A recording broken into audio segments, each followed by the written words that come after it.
Olá pessoal, tudo bem com vocês? Eu tô aqui de volta para mais uma resenha. Agora, roda a vinheta.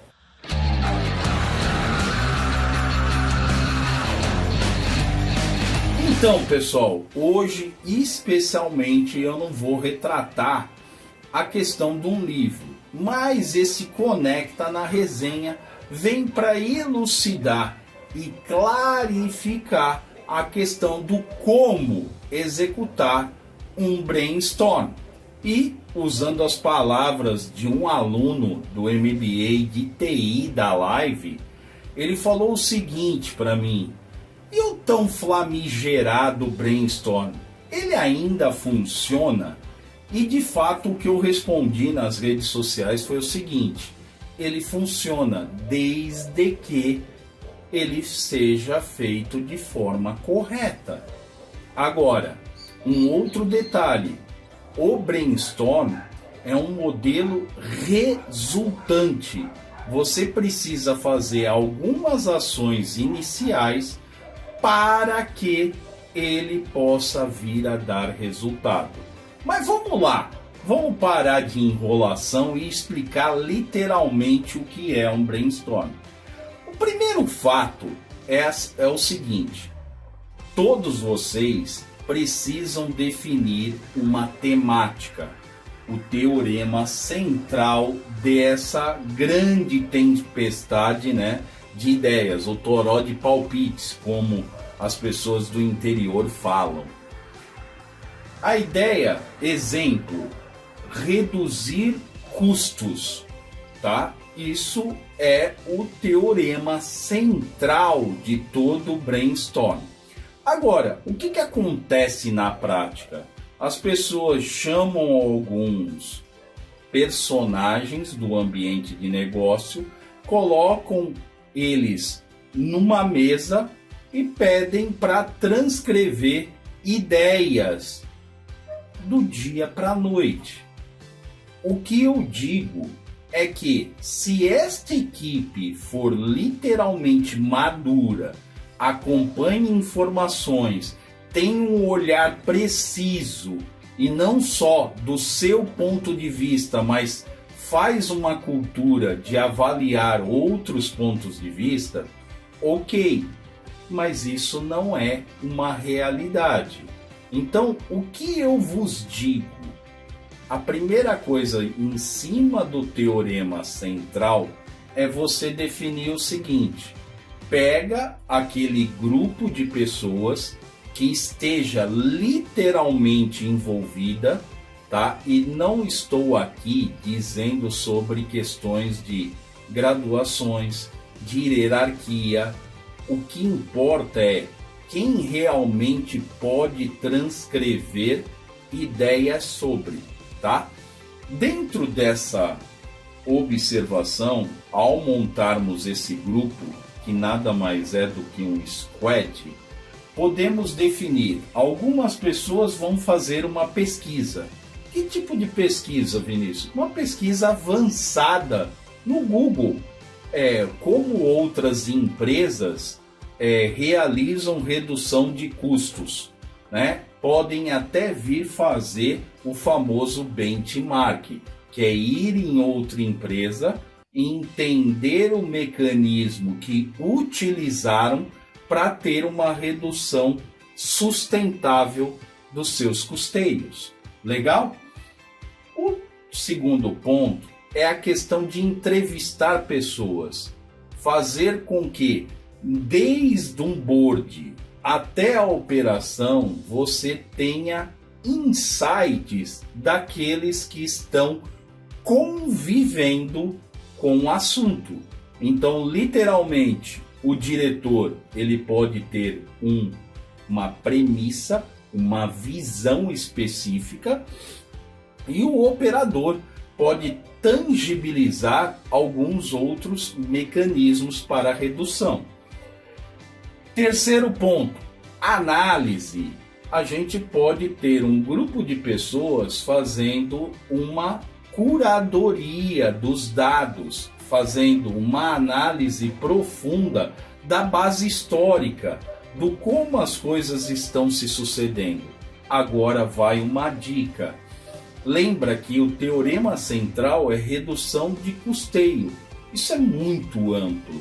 O que podemos criar são vertentes. Redução de custos na produção, redução de custos logístico, redução de custos tributários, redução de custos de marketing, redução de custos de captura de novos clientes sem ter a efetividade em vendas, tá? Então podemos criar vários mecanismos, mas a ideia é você fazer uma análise. Para quê? Para que tenha subsídio do que vai ser dito.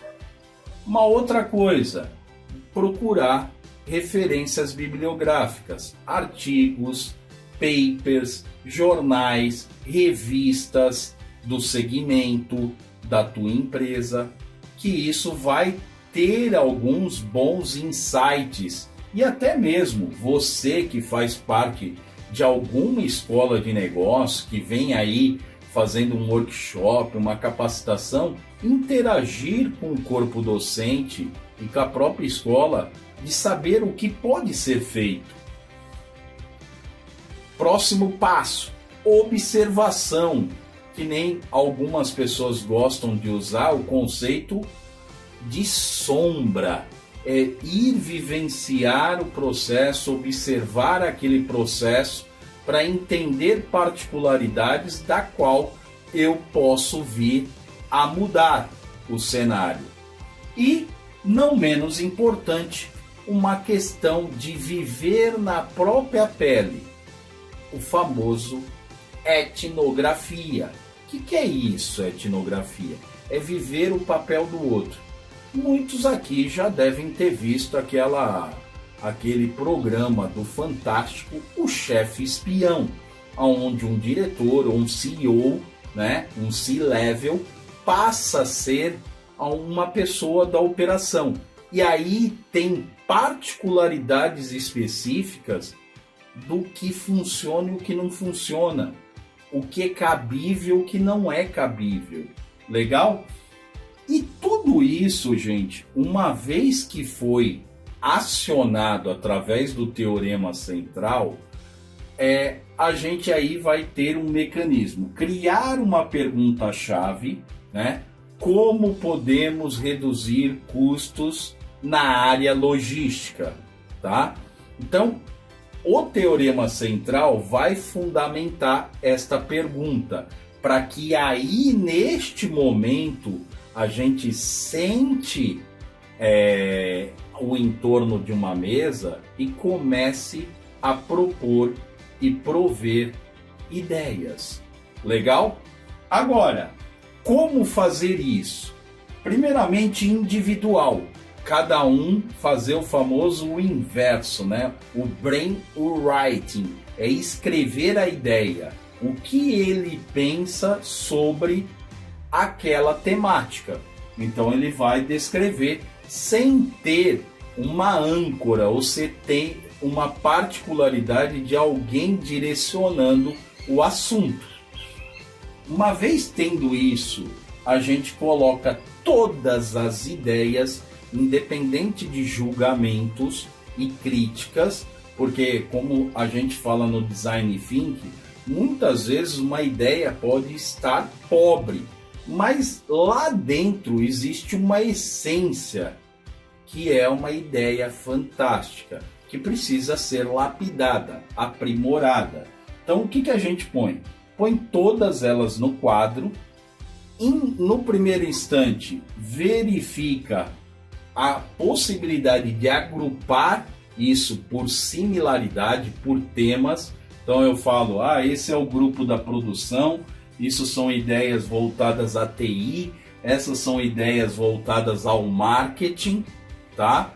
Para que eu tenha solidez do que eu esteja falando, e aí eu preciso priorizar e validar se cada ideia se tem algo duplicado, que só foi escrito de uma maneira diferente.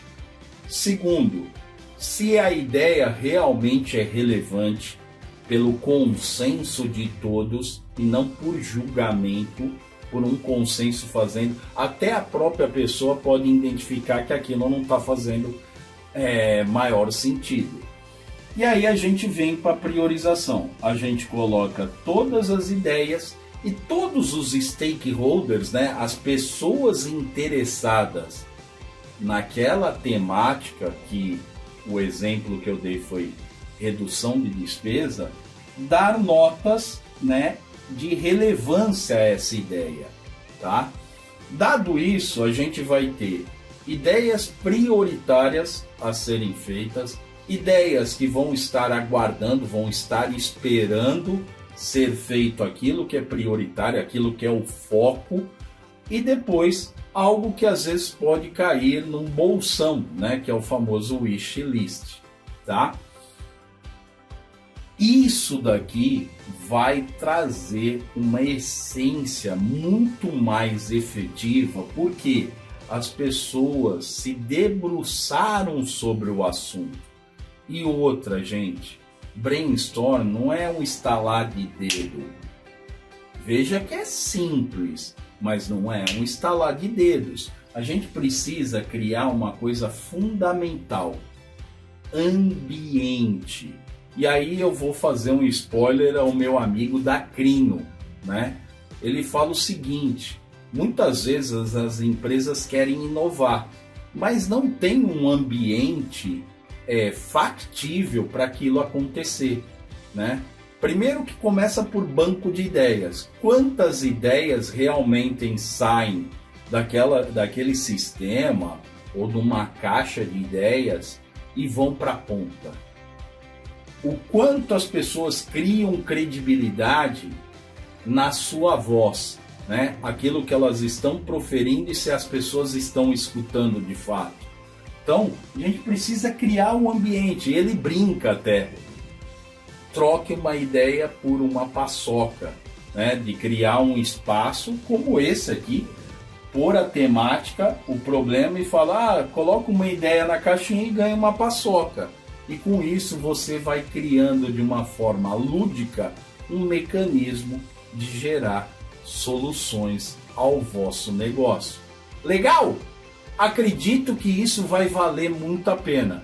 E quem sabe, se o Conecta curtir, a gente vem aqui explicar várias ferramentas novas e antigas que fazem total sentido na vida dos negócios. Legal? Um abraço, gente, e até a próxima!